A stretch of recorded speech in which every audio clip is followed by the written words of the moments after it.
This is the BKL Nightly Let's Talk Ball edition. I'm Thad Brown. He's Carl Jones. Every single week, we go over the all-22 film for every single Bills game, talk about the X's and O's, who we liked, who we didn't like, who was good, who was not so good. This week, Bills and Patriots. Frankly, we have a lot of both. And this goes for almost every player, some good, some bad. Carl, it was really a tale of two halves. And I think the number one question that I'm sure you've been getting, I've been getting it too, is a simple one. What happened? What was different? And my answer is not simple, but it is not a lot of words. It's simply that it was a lot of different things. There were different factors, multiple different factors, both sides of the ball. Let's start on the offense. And I know most people will look at that game and say, another Josh Allen masterpiece. And it was really good, but it wasn't just Josh Allen. Yeah, and I know, and I'm online far too often these days, so that probably clouds my judgment on the discourse, because I know most people are not on X these days. Having said that, though, Josh Allen played great, and you put him in the MVP conversation, all that good jazz. When most teams are down 21-0 at half, they drop back to pass probably 80% of their plays because they are fighting tooth and nail to get back in. The Bills ran their exact same offense. If I took the scorebook off the screen, you would have had zero clue the Bills were down 21 points. And that's because they still utilized their run game with James Cook, another phenomenal game with his patience, his contact balance, his ability to always turn 4-yard gains into somehow 8 and 9. The offensive line was mauling people. I swear there were a couple plays there where I wanted to ask the guys. I know the Jimmy's and Joe's conversation on like, hey, could a guy at home get like 3 yards in the NFL if he had NFL linemen? That game, yeah, I could have got 3 yards for sure. So I just want to give those guys their flowers because I know Josh Allen is getting so many right now. Spencer Brown was a mauler in this game. Osiris Torrance, who I thought had a tough day, pass blocking was really good in the run game. Things that went right for a long ways. And long is relative in terms of the run game, but there was constant space. There were guys being blocked multiple yards downfield. I totally agree. And while you were talking, I looked it back up. Bills run to pass ratio, 37 runs to 28 throws. Now, that doesn't include dropbacks. Josh Allen had a few scrambles in there too. But it was not even 50-50. It still was run heavy in a game where the Bills were down 2 scores for 3/4 of it to absolutely underline your point that it wasn't just Josh Allen passing the ball. Now, look, he was really good. Let's talk about his game here just for a second.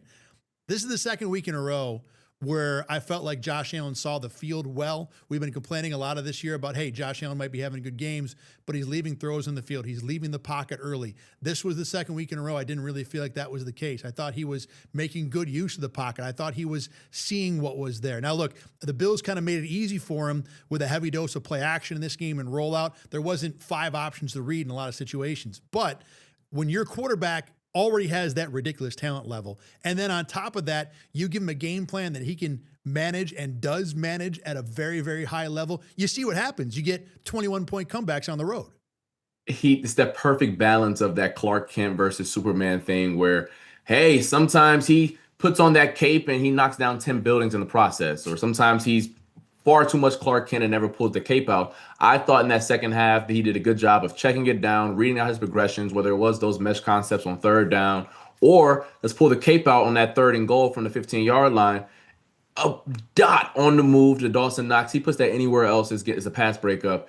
It's I don't know if it's because we're getting later in the year and there's more laser focus, no pun intended with the Superman references, but he's just dialed in right now. And I know we talked about the Patriots defense maybe not that great because of who they played this year. They still were able to pick on Christian Gonzalez, who was an all-pro caliber player. The Pats defense, DBs, I think are really talented. I know they're missing pieces in the front 7, but that has nothing to do with the fact that Josh Allen looked in control for the last 30 minutes of that game. You talked about the Knox throw. I'd want to double down on that. It was as good as it gets. And I know we see Josh Allen with the rolling to the sideline, throwing across his body stuff. That's a elite professional quarterback play, not a playground play. The playground stuff is fun. That's a pro quarterback doing everything on the run at the same time. I love that throw quite a bit. He did have a couple that I was not a huge fan of. The one on the sideline to Dawson Knox that probably should have been a pick. The floater to Brandon Cooks when Cooks was open. But regardless, this was still a guy playing at a very, very high level. And I think the other reason for that is, like we talked about, when the run game is working, you don't need Josh Allen to drag the offense. You can kind of let him play a little freer. In that game, the 5 touchdown drives, only one drive did the Bills need to convert anything longer than 3rd and 5? When you have Josh Allen in 3rd and 5 or less, or getting first downs on 1st and 2nd down, that dude is nasty, because then he can pull out the cape only when necessary, only when it's 3rd and 14 or 3rd and goal from the 14-yard line. It makes him a very nasty customer to deal with. One thing on that 3rd and 5 comment, I probably told you this before, but I'll talk about it here again. I had a coach tell me one time, Carl, what's the best call on 3rd and 3? I'm like, I don't know. And he goes, there is no call on 3rd and 3. There is no good call, especially when it's Trevor Lawrence on the other side. It's the same thing with Josh Allen. When it's 3rd and 3, you know what the DC does? Y'all boys go out there and play. I ain't got nothing for you. And the Bills were in that almost the entire second half of that comeback. Want to give some credit to other reasons that comeback came together. Look, there was some physical stuff not named Josh Allen in that game. The James Cook stretch on 3rd and goal. Yeah, maybe if he's down at the 1, Allen punches that in on a sneak on the next play anyway. We don't know. Cook made the play on his own. Tight ends were good in this game. We're going to talk about one of the reasons they were free. But outside of the receiving group, which we've talked all year about it. We don't have to bring it up again. The other guys who were able to make plays, Ty Johnson, even Jackson Hawes, to be honest, as a blocker, those guys made big plays in the second half of this game. Bills got some breaks too. The pass interference, look, all the calls were right. I'm not going to say any single call was wrong, but that's a covered play where Josh Allen is looking for a pass interference down the field to Khalil Shakir. Keon Coleman's not winning that route, but he was able to draw a pass interference because the defensive back slipped. Like I said, every little thing had a piece of this, including, Carl, Joe Brady, who had another pretty solid game, especially with some wrinkles off of a piece of his offense that's gotten a lot of criticism lately. Yeah, after that Texans game, the buzzword of the football universe was mesh. Joe Brady's obsessed with the mesh. And listen, yours truly was saying the same thing. Me Joe, too. Me too. Can it? I'm done with the mesh. And it's funny because, like, it's a good play, especially when you don't have the personnel outside to get open on their own. So you need that to do it. There were 2 plays that stick out, though. Let's talk about the first touchdown, the James Cook to the flat. It was also another mesh concept, which means guys across this are running across the formation and rubbing each other. And a caveat off of that is to send the running back into the flat as well, because he probably has the Mike linebacker guarding him. And if the Mike linebacker hesitates for a split second, which he did, James Cook has him out leverage and he's going to score a touchdown. And that's exactly what happened. And then a wrinkle off of that. So I just talked about these guys just crossing each other. Well, defensive backs, certain formations, hey, mesh alert. I need the safety on the other side. You robbing, you cutting it off, and I'm going to sit here at home, and we're going to pick it off like that. The Texans did a phenomenal job, actually, of stopping this mesh return play. But the wrinkle is, I'm going to act like I'm running across the field. Boom, turn back around, and I'm going to whip it back on a little whip route. And that's what Dawson Knox did on one of those early 3rd downs in the game, which kind of got the Bills' mojo going. So I just want to give Joe Brady his credit for, listen, he played the hits, but he remixed them a little bit to have some success on Sunday. And that's exactly what a good offensive coordinator has to do. He does not have to come up with something brand new. He doesn't have to be, hey guys, I got Wildcat 2.0. No one's going to ever see what this is. Just give me a little something different. And like you said, the reason he runs mesh a lot is not because he's not creative or because he's not smart. It's because that's what he has to do with the talent he has at receiver. You're not going to get these guys free on their own. You have to create some traffic. And not only was that a whip route by Dawson Knox, they basically ran mesh on the outside. So instead of running it, crossing it over the middle, you had Dawson Knox as the 3 or the inside receiver. When he whips back, he's got 2 receivers coming to create traffic, and that's what frees Knox. Look, you take something you do all the time and make it look a little different, and in the NFL, that's what scores you touchdown and wins you games. And Joe Brady did this on multiple occasions. Again, wasn't perfect, but in a spot where you're down 21-0, you need a lot of different things to be going your way in this game. And a lot of different things were the answer for the Bills, including the offensive coordinator, who did a pretty good job. I want to talk about the offensive line just for a quick second here. We talked a little David Edwards last week. That guy is as athletic as it gets. Now, he's not elite. There was one pass rush or pass protection rep in this game where he got dusted and looked bad. And look, that's going to happen on occasion to guys who are not the best in the world. But the way the Bills use him, moving him around, pulling him, he's a guy that will occasionally circle back in pass routes. But more importantly, on the quarterback draw with Josh Allen that went for about 20 yards in the second half, it looked to me like David Edwards is calling out everything's going to happen to Deion Dawkins to his left. And look, Edwards has been in the league a while. It's not like he's a brand new rookie. But Deion Dawkins has been here forever. If anybody should know everything about the offense, it's Deion Dawkins. Carl, from a point of view of a player like that, when you see, and I know you're not an offensive line expert as a guy who played corner, but the communication level with a guy like David Edwards, when you have a newer guy that steps in and now kind of seems like he's asserting himself, guards do it a little more because they're in the middle more than tackles do. How impressive is that from an offensive line point of view, building that communication? I mean, I think, once again, I never played O-line, but I can make it applicable to when I have a new nickel next to me or a safety behind me. When I have a guy that knows what he's doing and then maybe he can call things out ahead of time, it allows me to be more free in my position where I only have to focus on my job. I know Sean McDermott talks about all the time with do your 111th. Yeah, that's a pie in the sky scenario. There's a lot of times when we get to the line of scrimmage, hey, buddy, you're going to need some help right here.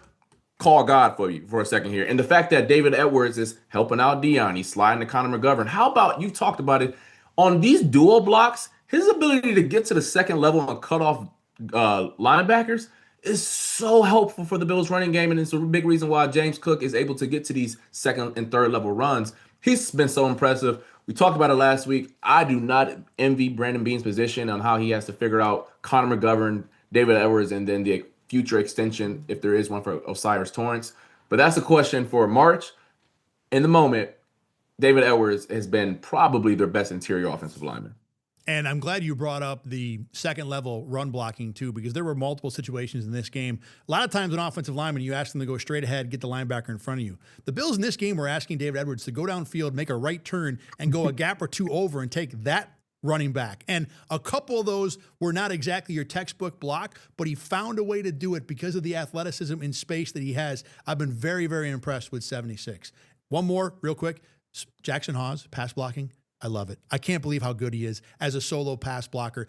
Look, tight ends, if you get a chip out of them, if you get anything, most time you feel okay. Jackson Hawes, the Bills in this game were isolating on DNs. Now look, it's not Myles Garrett, but these are still professional defensive ends in the NFL, and 85 was erasing them. What a weapon the Bills continue to have with this fifth-round rookie tight end. All right, let's move to the defensive side of the ball. And like on offense, the reason for the turnaround for this defense was multiple things. I think the place we want to start, though, are the guys all the way in the back, in the secondary, because there were multiple examples of good plays, and it was everybody. It was Max Hairston, Trey White, Taron Johnson. Everybody on that back end, Carl, I thought, stood out at times in the second half. Yeah, they played phenomenal in that second half, and they were very physical and sticky in coverage. The Patriots don't have great receivers on paper. That's a big reason why Drake May's name was in the MVP running, is that he's uplifting a less than stellar group. And the Bills made them look less than stellar on Sunday. They did a good job of bracketing Stephon Diggs on certain down and distances. Later in the game, they're like, hey, if he's going to run across the field, we need the linebacker to be right there to give him a little shiver right there. And I thought that Max Harrison did a good job on Kayshon Boutte. I know the catch wasn't a catch on the first drive of the game, but outside of that, he did a good job being sticky in coverage. Trey White, I know Mac Hollins climbed the ladder and made that catch over the middle, but he was sticky and competed with him the rest of the game after that. Obviously, got the interception. I forgot about the pass breakup in the end zone right before half. So I just thought Trey White he looked good. He looked solid. Jordan Poyer running the alley, making tackles. Obviously, Cole Bishop has been flying around as well. Forgot about Taron. Taron did a good job on Stephon Diggs as well. It wasn't like he was one-on-one with no help, because he did a good job of staying outside leverage because he had the low hole defender right there. But in a game where, listen, the pass rush hasn't been good all year and we're going up against an MVP caliber quarterback, you need those guys to do their 111s and play above maybe the whiteboard, and that's exactly what they did. Multiple times, too. It wasn't every time. Every one of these guys, if you're listening at home, you might think, wow, I remember when Taron Johnson gave up that coverage and Trey White got beat. Yeah, there were a couple of those. But over and over, there were way more instances where Drake May dropped back and didn't have options. There were two in the second half where I am pretty sure that he dropped back and said, where's 31? And Max Harrison was in perfect coverage, and May had to move on to someone else. When you don't have Christian Benford, and this is a defense where we have a lot of questions about whether those two corners can hold up one-on-one. I don't need you to win 100% of the routes. But if you're winning 60%, 70%, that's enough to get you off the field sometimes. And is there a little bit of good fortune to go with it? Sure. But I really like the way a lot of these guys played. I want to talk about Max Harrison in particular. A couple of things I want to throw at you here. First, I want to ask you, the first Kayshon Boutte throw. Max, it seems like, has really good coverage until the ball's about 5 feet away. Give me your read as a corner. How good a rep was that single one for Harrison on that play? I didn't think it was great. It's funny because Max has really good ball skills, like in zone coverage. But we've got it. It's two back-to-back weeks now where when he's in man, he loses the ball at times and doesn't play with the proper technique. You think about the T. Higgins touchdown where he's like looking over the wrong shoulder, and then this week in man coverage, it looked like he's playing the back shoulder, but he's like 20 yards down the field. So I get it. These professional quarterbacks are really good. They can do that. But Drake May's not that quarterback. He's the over the top quarterback. So I wonder why he was thinking back shoulder. And then by the time he realized it wasn't back shoulder, it's too late and the ball's in front of him and Kayshon Boutte catches the football. So I think that we talked about this at camp.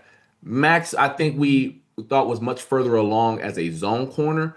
And I thought the technique at the line of scrimmage was what I was concerned with and in terms of his man coverage.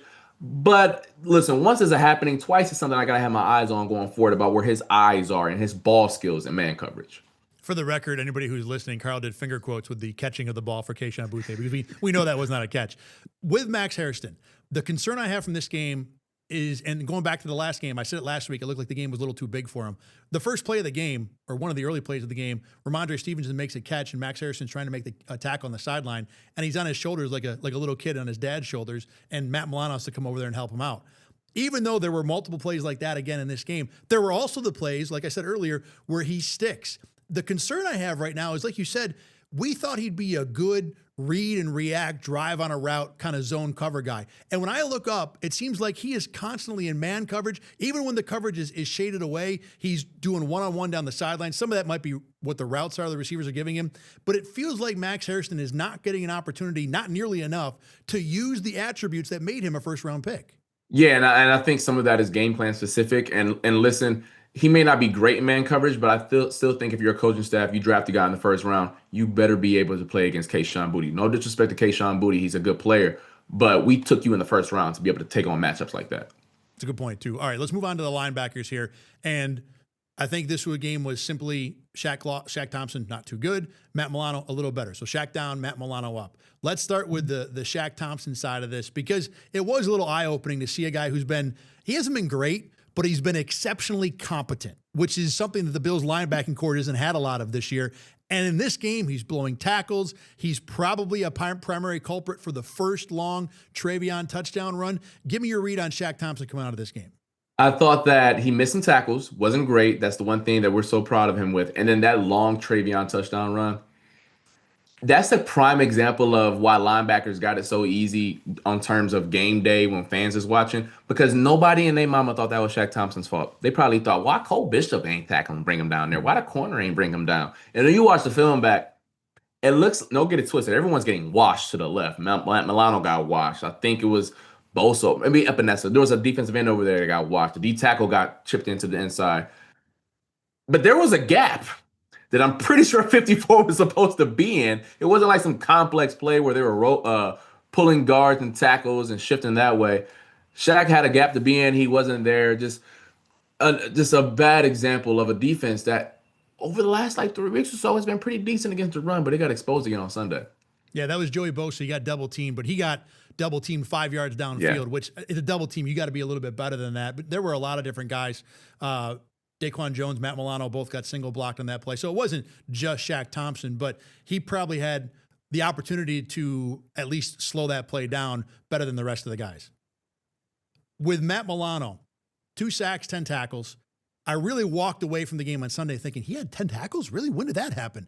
The pass rush stuff was okay. The first sack is really a Greg Rousseau sack. The second one was big because Drake May has a receiver about 15 yards downfield wide open, and you can see May wanting to pull the trigger there, and I don't know why he pumped the first time. We'll talk about that in a minute, but Milano saved the second opportunity there.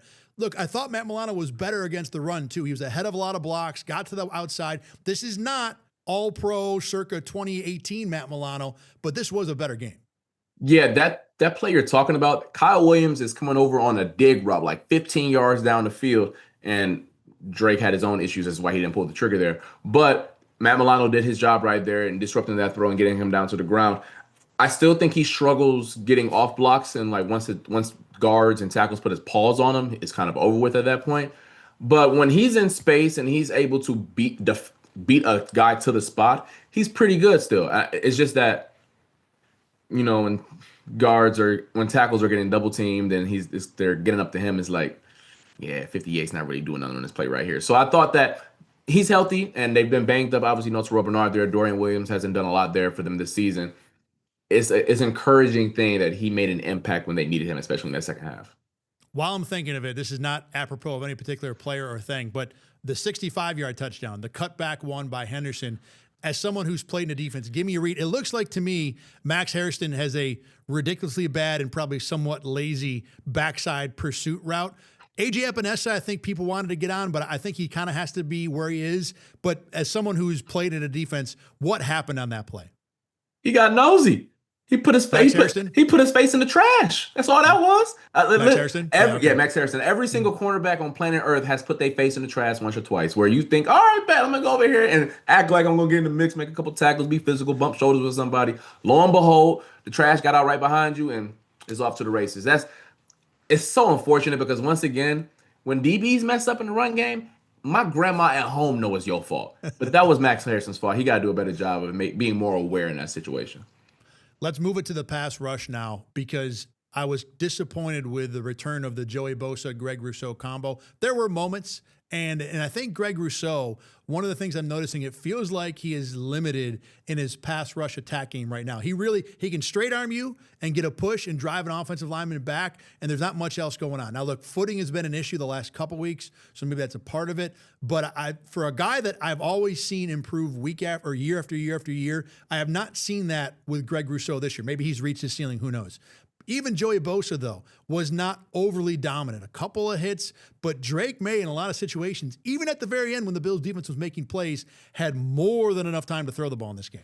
Yeah, after every game, I like to look at the quarterback pressure rate because I think that's a good barometer on how a quarterback played. His pressure numbers weren't that crazy. Like the Bills weren't able to get a lot of pressure on him. That speaks to to the secondary playing well and making sure guys weren't running open down the field. The Patriots did chip Bosa a few times on obvious passing downs. I wouldn't say they were like on 1st and 10 and things of that nature. But this isn't a scenario where people for the longest time said, well, Greg Rousseau needs a running mate to be good.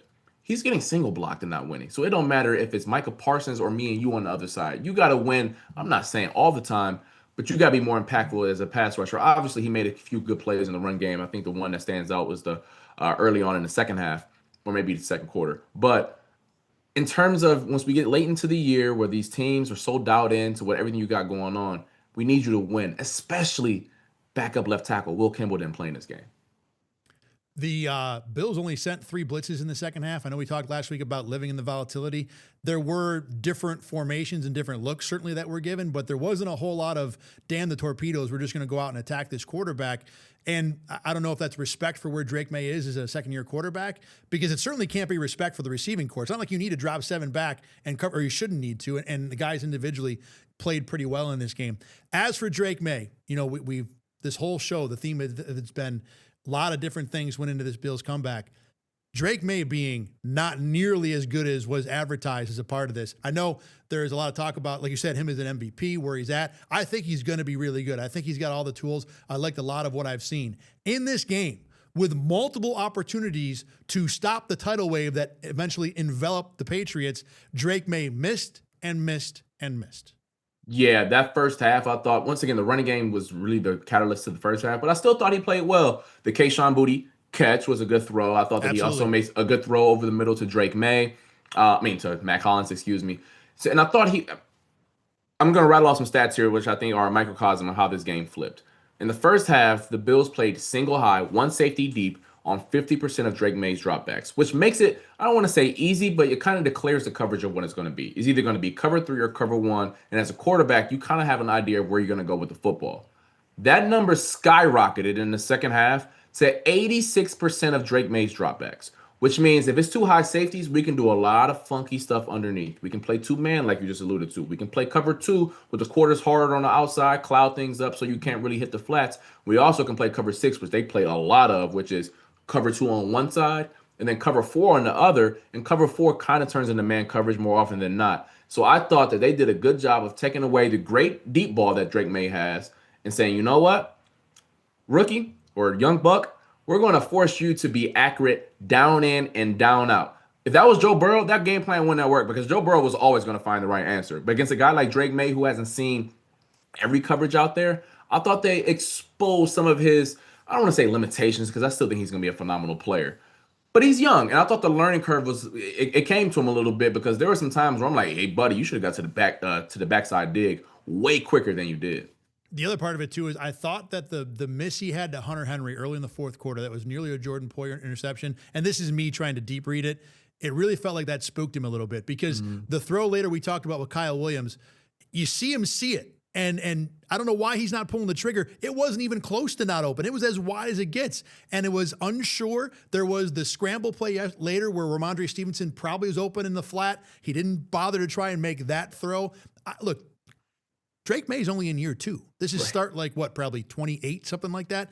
He's not above still playing like a nervous kid in the first time trying to win a big game. And it looked like the Bills put him in that spot, and give the Bills defense credit for doing that. And look, you talk about the too high stuff too. It makes the Patriots' refusal or unwillingness to run the ball in the second half all the more unusual, because with 2 safeties back, that should open things up underneath.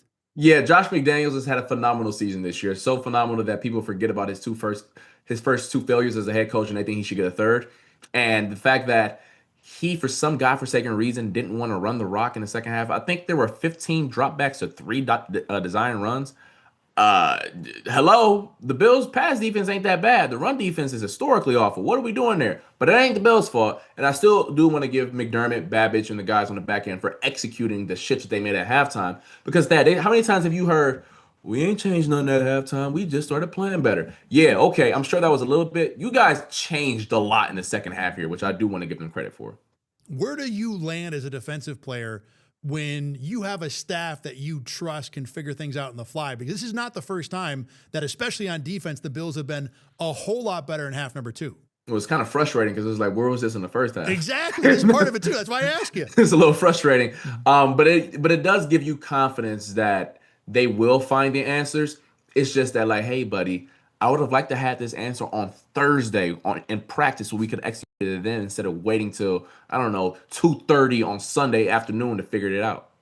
To be fair, the first half of this game, one of the reasons that I landed on in terms of why this win was so important, the Patriots coming out of a bye had so many things ready on offense. They knew to run the ball right at Max Hairston because he's probably not going to stand up physically. They had trick plays ready. They had reverses ready. They were uber prepared, and that's a big reason why it was 21-zip. I'm guessing because they had the bye week. So you think about it, if the Bills had lost this game, New England is in contention for the 1 seed.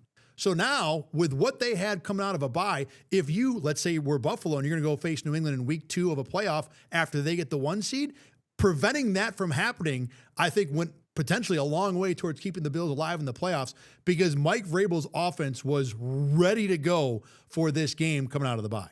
Mike Vrabel was 8-0 out of bye weeks heading into this game, and we all know that Josh McDaniels is brilliant. So the fact they don't get another bye week, or they may not get another bye week, probably won't, because the Jaguars also got an inside track. I was looking at some earlier. I'm like, what in the world? But that's a conversation for another day. They don't have to worry about those 2 geniuses with another week off. All right, speaking of geniuses, these 2 geniuses are done for this show. Thank you very much for watching. As always, we'll be back next week to talk Bills and Browns. I think a lot of it will be, does Myles Garrett get that 1.5 sacks he needs to break the record? Because I don't know how much else will be interesting. Quinshon Judkins, though, look out. I mean, if Travion can go for $117 on 2 runs, so can he. Thanks very much for watching. As always, remember, you can find this program on YouTube, on Spotify, Apple Podcasts, wherever you get your podcasts. It's on Rochester First and on WIBB+. For Carl Jones, I'm Thad Brown. We will be back again next week. Thanks for watching and listening again, and we will see you then. Get the Rochester First streaming app today for everything you love from News 8 On Demand, plus exclusive shows you won't see anywhere else. Search ROC and download for free on Roku, Amazon Fire, and Apple TV.